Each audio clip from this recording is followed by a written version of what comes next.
Welcome to the NHK. Written by Tatsuhiko Takimoto. Read by Davey Cadaver. Chapter 5. A Humbert for the 21st Century. Part 1. Take fireflies, for example. Try to imagine their beauty, the evanescent beauty of their lives, which don't even last a week. Female fireflies flash their lights only to have intercourse with the males. Males twinkle just to have intercourse with the females, and once their mating is finished, they die. In short, their reproductive instinct is the single absolute reason for fireflies to live. In that simple instinct and their simple world, no kind of sadness can intervene. This is precisely why fireflies are so fleetingly beautiful. Fireflies are the best. In contrast, please consider the human species this time. You'll find an extremely complex society before you. I believe Freud stated something like, human beings are creatures with broken instincts. Whenever I deal with any kind of frustration, rage, or sadness in life, I can't help but think of those words. Modern concepts such as love and romance have made man, this creature with broken instincts, bury his original nature. It's all a lie, of course. To cover up the deception, mankind has to create still more entirely new concepts. This is why the world becomes increasingly complex with each new day. However, that complexity cannot hide the various contradictions born from our broken instincts. They create hopelessly fundamental oppositions. Words and instincts, ideas and the physical self, reason and sexual desire. These opposing concepts are like two snakes biting at each other's tails. The two snakes constantly are locked in a fierce battle for superiority, so they turn and turn, causing us more and more pain. Do you understand? Do you get what I'm explaining? What? You don't understand the meaning at all? Well, that's okay. What I'm trying to say... I threw my pillow at Yamazaki. Shut up. Die. Yamazaki, seated on top of the katatsu, bent back his upper body to avoid the pillow and quietly continued his speech. Because of our broken instincts, we are in pain. We continue in pain because our instincts have been twisted by reason. So, what are we supposed to do? Should we abandon knowledge? Throw away reason? In any event, that wouldn't be possible. For better or worse, we ate the fruit of knowledge long, long ago. This was written in that religious pamphlet, Awaken, that I got from that woman earlier. What? What the hell are you thinking? Wake me up at 2 o'clock in the morning, starting an unreasonably obscure speech and drinking in my room? Our reason and instinct are in opposition, but we can't get rid of either one. Given that, what are we meant to do? Compromise appropriately and start trying to date girls? Get married and try having kids? That is, after all, the conventional path. However, I discovered women, those things just aren't human.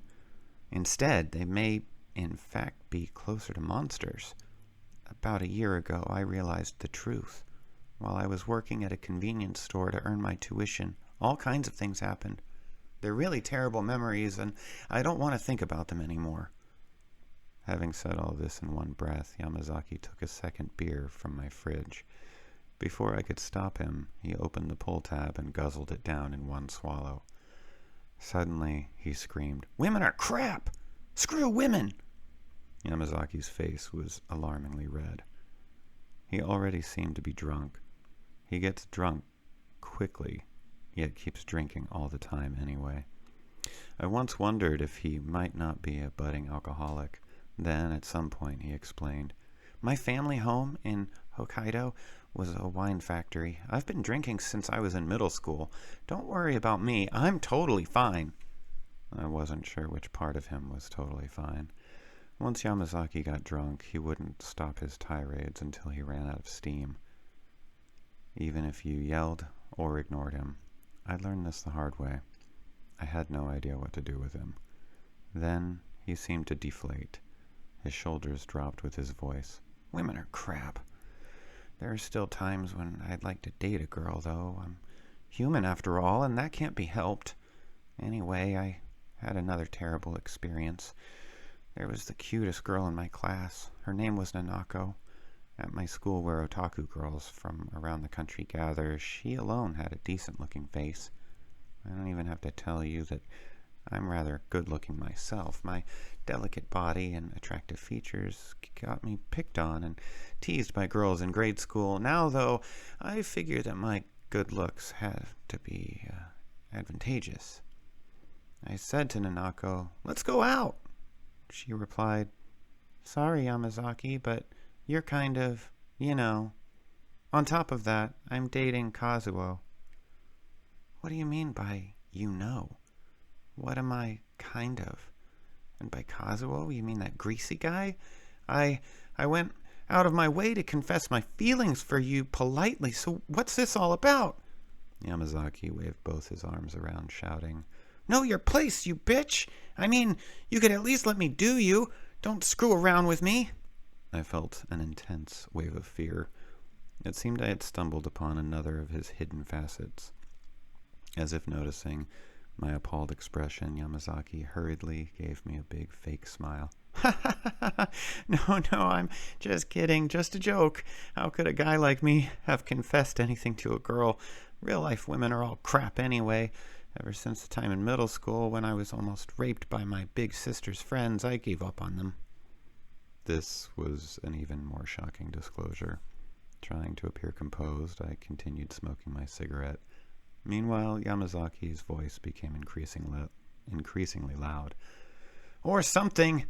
That was all a lie. Everything I've said has been lies.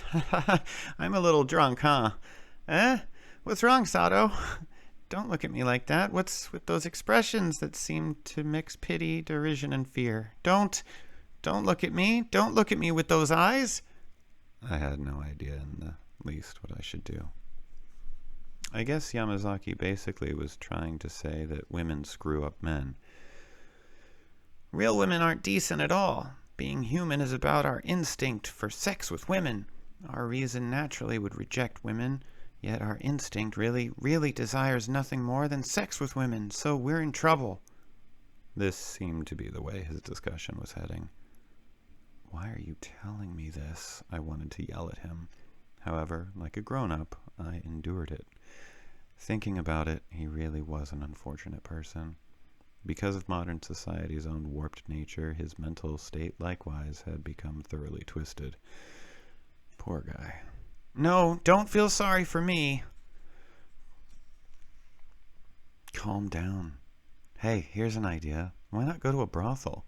If you do, maybe this confusion will be cleared away. Haven't I just been explaining this? How I don't even notice real women? What other kinds of women are there besides real women? The second I asked him this, he shifted and looked as though he were about to break into tears at any second. Then his expression turned to pride. Grinning slyly, he said, "They're right nearby, aren't they? You haven't realized yet? Sato, this week? You must have been overcome by their charms, too." I was speechless. "You realize what I'm trying to say, don't you, Sato?" I blinked. "How lovable," he continued, "are the girls who live in the two-dimensional world. How wonderful are those girls inside my monitor." All right, given his lengthy speech, I had to at least acknowledge Yamazaki's passion. "Okay, Yamazaki, erotic games have an amazing culture. As long as you understand, that's all that matters. Erotic games are the sole signpost guiding human reason to triumph over instinct. So long as we have erotic games, we don't need anything more to do with real women. Erotic games are our hope. So, Sato, have you just about finished your plan for the game?" "Just a little longer. Anyway, don't you think the games you lent me are sort of skewed?" "Skewed? How?" "Well, the characters in the games are a bit too young. Like, the heroines all appear to be no more than an elementary school child." What are you saying now, Sato? This isn't like you. To start with, the heroines of erotic games are no more than fictional characters, drawn with two-dimensional computer graphics. In order to express innocence, purity, and femininity, there's no personification more appropriate than a little girl, is there? We're relaxed by the symbol of the little girl, and when they're 2D characters, they have no chance of dealing any blows to our fragile emotional state. On top of that, the motif becomes that of the weakest character possible in social, physical, and emotional senses, the little girl. Because of that double safety lock, we are protected from being hurt, and we can escape the fear of being rejected. That is to say, this is the true meaning of moe. Ideal, young, innocent femininity. Do you understand? You do understand, don't you? I mulled over his words. I don't understand at all, I tried to scream. But by that time, Yamazaki already had disappeared from my room. On top of my kotatsu, he left a present, a single CD.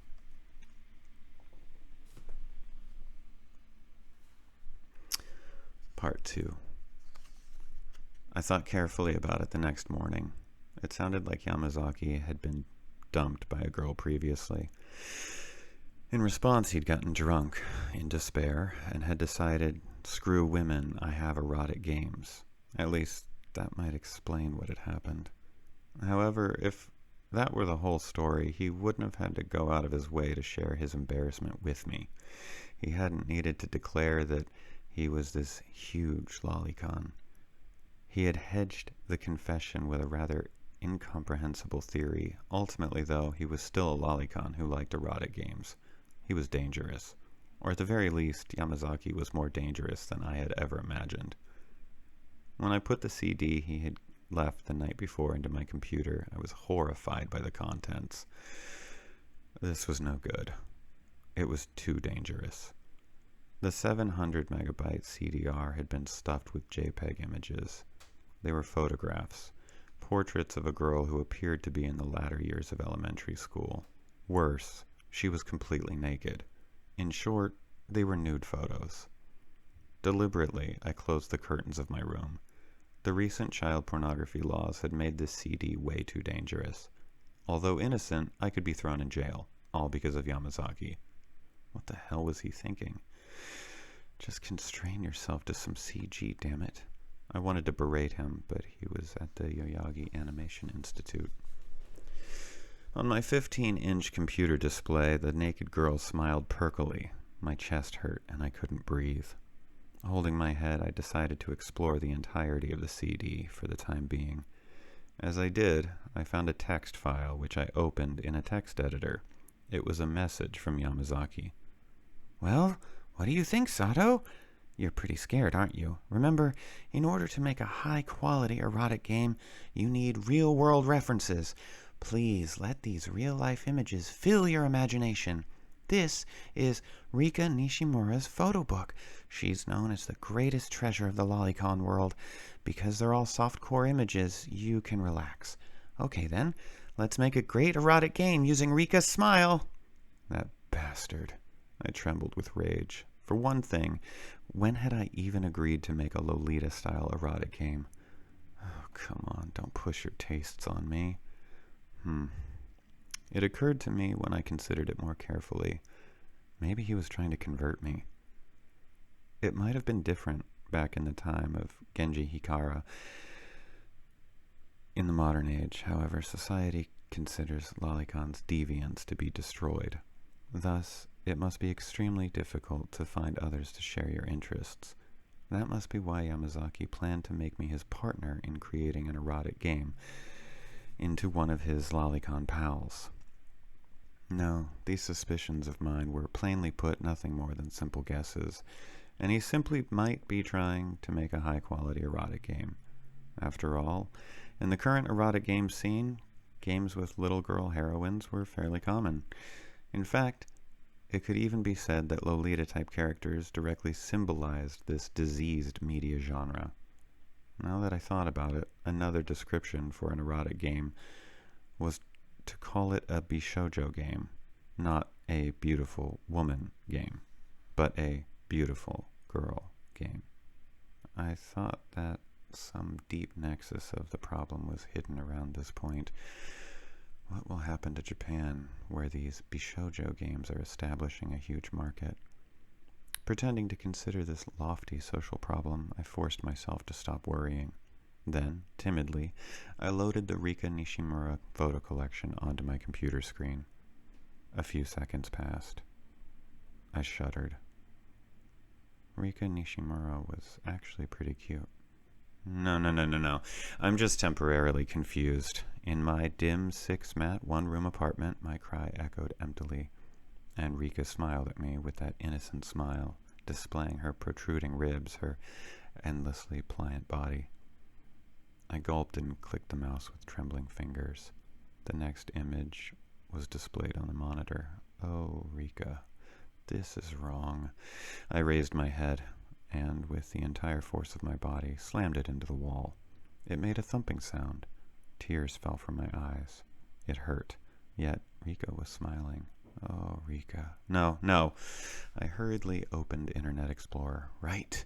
The problem was simply that Rika herself was too cute. That didn't mean that I was a lolicon or anything. I just happened to be affected by her beauty, but I'm still normal. To prove it, I needed to find other Lolita images on the Internet.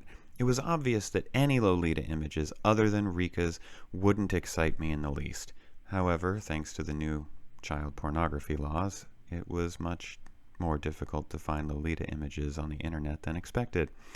I tried skimming the surface, but all I found were fraudulent sites using overseas telephone numbers.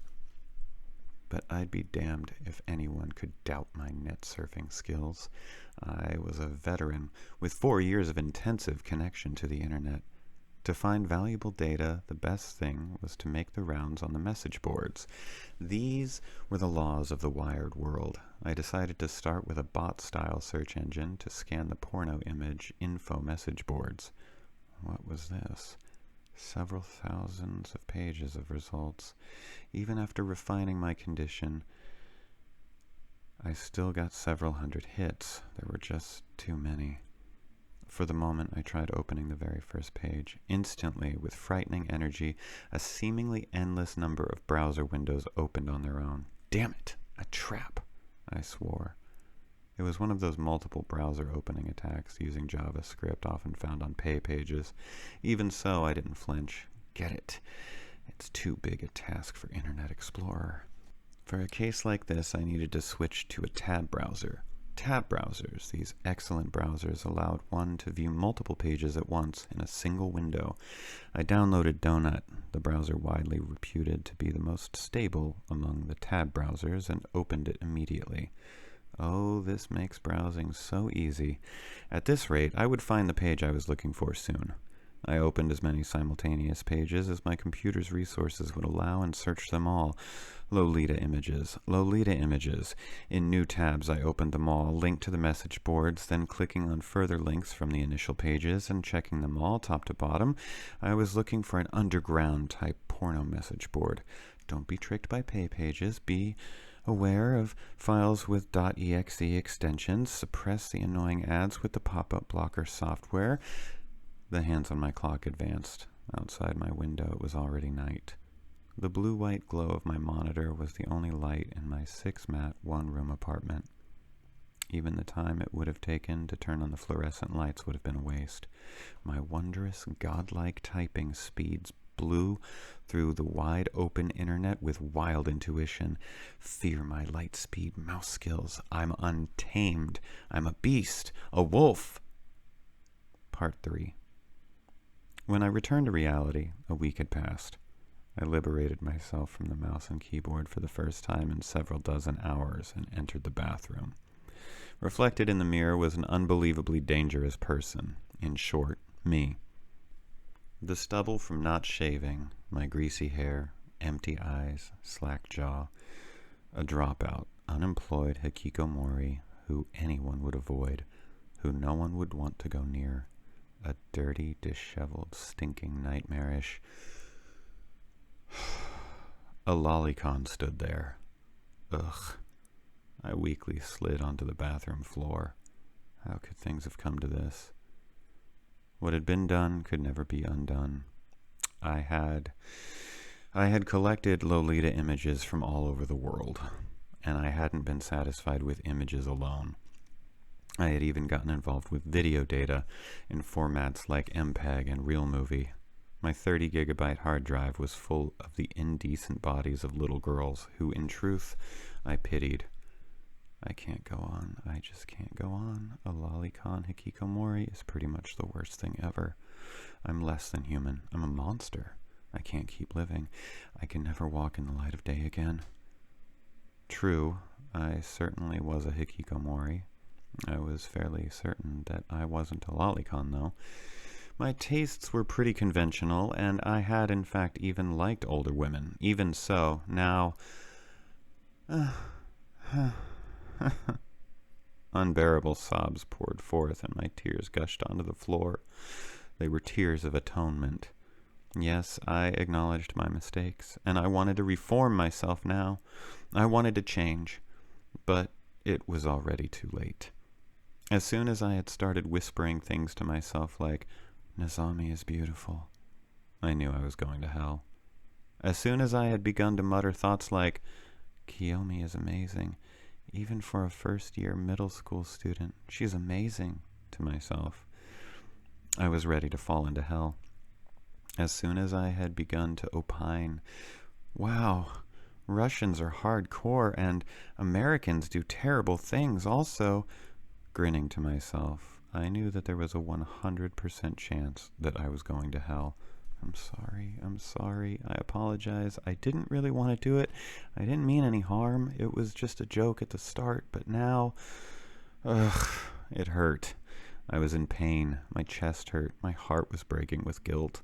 I didn't want to be a lolicon or anything of the sort, but now, nonetheless, I was a first-rate lolicon hikikomori, the most worthless piece of human garbage who ever lived. Still, listen, you're wrong. You're making a mistake. I don't want to lock up a girl in my room or anything like that. I don't want to kidnap anyone. You're wrong. I'm not the one who committed that crime. Please believe me. Trust me. Don't look at me like that. Don't look at me. But red school bags and recorders and innocent girls playing in the park. Ugh. You want to play with Big Brother? I'll give you candy. Just lift up your skirt. Let's play doctor. Here's your shot. I'm done for. I should die right away. What's that noise? Shut up. Sato? You're here, aren't you? Please, open up. From somewhere far away, someone was calling out, "Sato, are you alive? Are you dead? If you're alive, please open the door." Someone was pounding on my apartment door. I didn't have the capacity to show myself in public anymore, though. Leave me alone. What? Are you really not there? I just wanted to lend you this marvelous illegal video. Standing up, I wiped away my tears and opened the door. Hearing my story, Yamazaki crumpled his face into a frown of pure disgust. You lock yourself up for a whole week and just collected porn? You're a failure as a human being. First off, this is your fault. You say that, but I guess it's your nature after all, right, Sato? Don't you feel guilty dragging me into this and then saying that? I told you they were just character references, right? Look, Sato, you're not normal at all. If you've collected 30 gigs of porn, I don't even want to come close to you. Don't come near me. You're freaking me out. As a result of intense rage, I literally saw red. Both of my fists trembled. Well, to change the mood, let's start talking seriously about our plan for making the game. I'll lend you this tape, okay? Snatching the tape from his hands, I smashed it against my leg and broke it in two. What are you? Yamazaki stuttered. At that moment, I saw my only escape from the lolicon world. I glared at Yamazaki. Yamazaki? What? Please pay me back for the video. Lolicon material is inhuman. It's monstrous. He was silent. Let's escape together. If we don't get away right now, we'll be lolicons until we die. Hurry. Forcefully grabbing Yamazaki's hand, I pulled him out of the room. Stopping by Yamazaki's room for his digital camera, we headed outside, walking quickly through the town. It was an early May afternoon. Although it was warm in town, there were few people outside. Where are we going? Without answering, I kept trudging forward. On the way, I ducked into a convenience store and bought a disposable camera, which I gave to Yamazaki.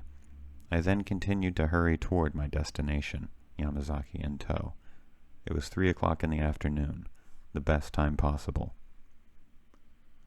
A digital camera and a disposable camera? What in the world do you want me to use this for? Yamazaki asked, out of breath. When I reached my destination, I answered, Take a picture of me. Why? Well, do you know where we are? This looks like the front gate of an elementary school. Right.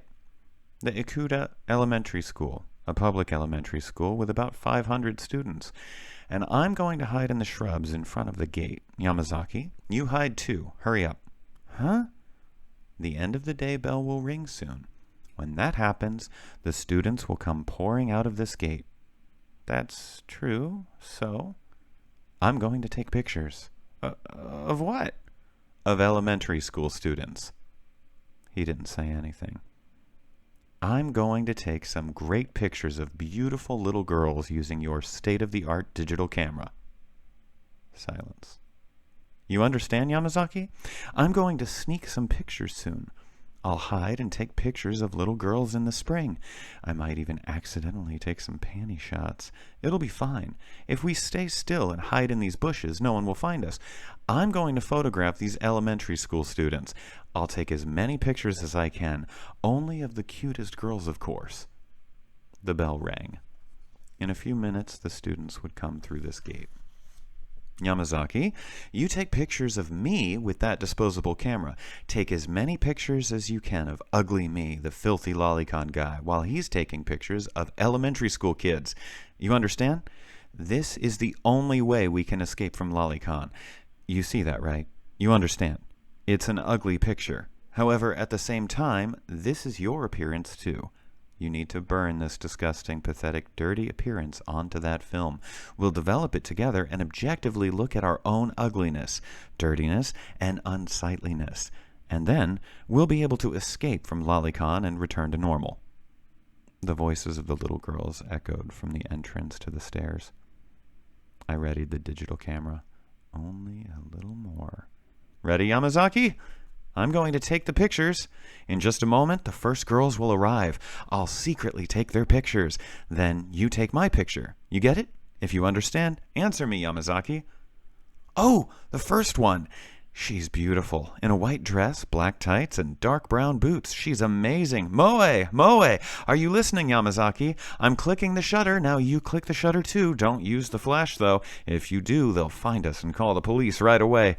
Ah, this thrill, this blood-boiling, flesh-crawling thrill. I'm excited. My heart is pounding. Elementary school students nowadays are so cute. I'm clicking the shutter. Click! Click! Nice shot! Let's call that wonderful elementary school student. She looks to be about 6th grade girl. Let's call her Sakura for now. The second that Sakura turned back around to meet her friends, I couldn't let that perfect diagonal 45-degree angle get away from me. Are you listening, Yamazaki? Are you making sure to get the photos of me, Yamazaki? Capture every last detail of my hideous lolicon appearance, or else I'll just be a normal pervert. Whoa! More and more students are pouring out of the building. Look at all those pretty girls, so full of life. I'm taking their pictures, taking their pictures, taking their pictures. Blow, spring breeze, rise up, sudden wind, and lift their skirts. Are you still there, Yamazaki? I'm looking into the digital camera's finders, so I can't tell if you're there or not. You're standing diagonally behind me, aren't you, Yamazaki? Be sure to photograph my distasteful appearance. You understand, don't you? Come on. Yamazaki, are you really listening? Hey, say something. I'm doing my best to get a panty shot of these little kids. You should be infected by my enthusiasm and doing your best, too. Are you listening? Hey, I said to say something. Oh, well, whatever. We are committing a crime, after all. If you're too scared to talk, that's only natural. You have a soft voice anyway. Hey, taking secret pictures is fun, and I am ugly now. That's right. I didn't really want to become this sort of scum. When I was little, my dream was to go to Tokyo University and become a great scholar. I wanted to invent something that would help all mankind, and now I'm a lolicon hikikomori. You should cry. That's right, cry. Shed tears for my repulsive appearance. We wanted to smile casually and happily each day. We wanted to enjoy a normal, average, invigorating life. The incomprehensibility, rough waves of fate have made it impossible, though, so cry in despair. We really wanted to be useful to everyone, to be respected by everyone, to live in harmony with everyone. Now, though, we're lolicon hikikomori, so cry in despair. You must cry. Oh, I'm sad. I'm so sad. But the elementary school kids are cute. I'm excited. My tears won't stop. The finder is fogging up, so I can't see too well. But I'll keep taking pictures of these little girls. So, Yamazaki, you need to work hard to keep taking pictures too. It's sad, but let's try hard. We can't stop crying, but let's do all we can. We'll do our best to photograph the elementary school kids. Huh? What? Why are you suddenly tapping my shoulder? Is something wrong? Hey, cut it out. We're just getting to the good part. See? Look at that one, the short-haired girl wearing knee stocks. She's so cute, I want to take her home. Put her under my arm like takeout and carry her home. Hey, what a pain in the ass you are. I'm busy right now. Come on, what's wrong with you? Yamazaki, if you tap me like that, the picture will blur. Hey, you're really annoying me. What happened to you all of a sudden? Sato! I said, Sato! Shh, quiet or we're going to get caught. What are you doing in a place like this, Sato? It should be obvious, that short-haired girl. The girl? Taking secret At that moment, I just happened to take my eyes off of the finder. As I did, the palm resting on my shoulder entered the corner of my vision. Those slender, pliable fingers couldn't possibly belong to a man. I turned around. Misaki was there. My heart started pumping at 50 times my normal pulse rate. A gentle breeze was blowing. Time stopped. Somewhere along the way, Yamazaki had disappeared, only to be replaced by Misaki. To make things worse, Misaki was decked out in her religious outfit, the plain long-sleeved dress and white parasol. Dressed like that, she was crouched down in the bushes with me. Huh? When did you get here? Just a few seconds ago. I thought about asking her how much of my frenzied prattle she had heard, but I gave up. Either way, this was a huge crisis. A shady man, digital camera hung around his neck, hiding in the shadows near the gate of an elementary school. Anyone would take him for a pervert, and rightfully so. I was already out of options. I'm sorry, Mother and Father. I wasn't content with dropping out of college. I needed to be thrown in jail for sex crimes also. I'm a complete failure as a son. How can I atone for this crime? I was already out of time. Misaki, who kept looking at my face, would start screaming soon. There's a pervert here. Someone, come quick! No doubt it wouldn't end with that. After all, she was dressed in her religious clothes, and religions have strict commandments like, thou shalt not commit adultery. Naturally, lusting after a child would be beyond the pale, which is exactly why God's rage rains down on lolicon men. That's right. Misaki likely would threaten me with something like, the Lord knows all your sins, she would say. For if our heart condemns us, God is greater than our heart and knoweth all things, and set me shivering with fear, saying, for the wages of sin is death. She would likely throw me into the hellfire of God's rage. This was the absolute end.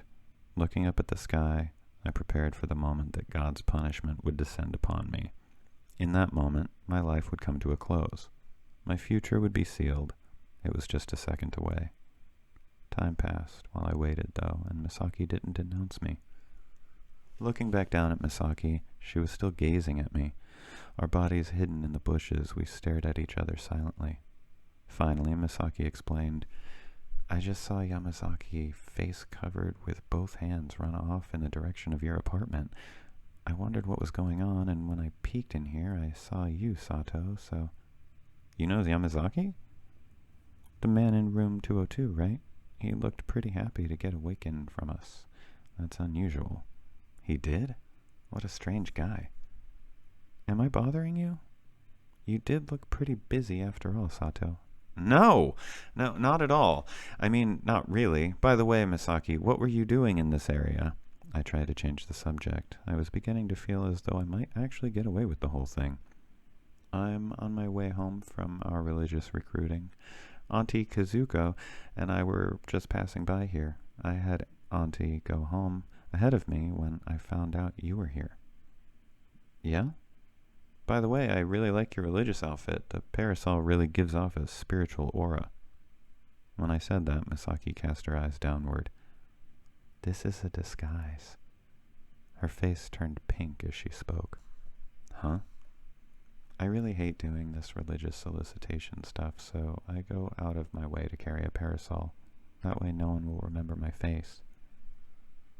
Her reason was strangely reassuring. After everything, she remained mysterious. I still couldn't tell who she really was. This was my chance to escape. Run away now. Well then, I've got to be going. I stood up. Misaki also stood, closing her parasol. Just like that, I started walking away awkwardly. I made it to the sidewalk from behind the bushes, and then I briskly headed up the path toward my apartment. Sato? What? I asked without turning around or slowing down. So you're actually a lolicon? I felt as though my heart would stop. Pretending I hadn't heard, I walked even faster. Misaki continued. It's fine if you're a lolicon. In fact, it might even be more convenient for you. If you say you're a lolicon hikikomori, it'd be the absolute best. You'd be the very lowest rank of human society, after all. I stopped walking and turned around. Misaki wore her habitual smile. Yeah, thinking about it, lolicon is better. That way, I think you're even more perfect for my project. She jumped lightly, excited. It seemed once again to be somewhat forced. In the calmest voice I could possibly manage, I stated, I have no idea what you're talking about. Anyway, I'm not a lolicon hikikomori, you know. I'm a creator. I was just taking reference pictures. It's true! Well, let's meet again. Don't do anything that would put you on the news, okay? With that, Misaki marched away. It was a May afternoon.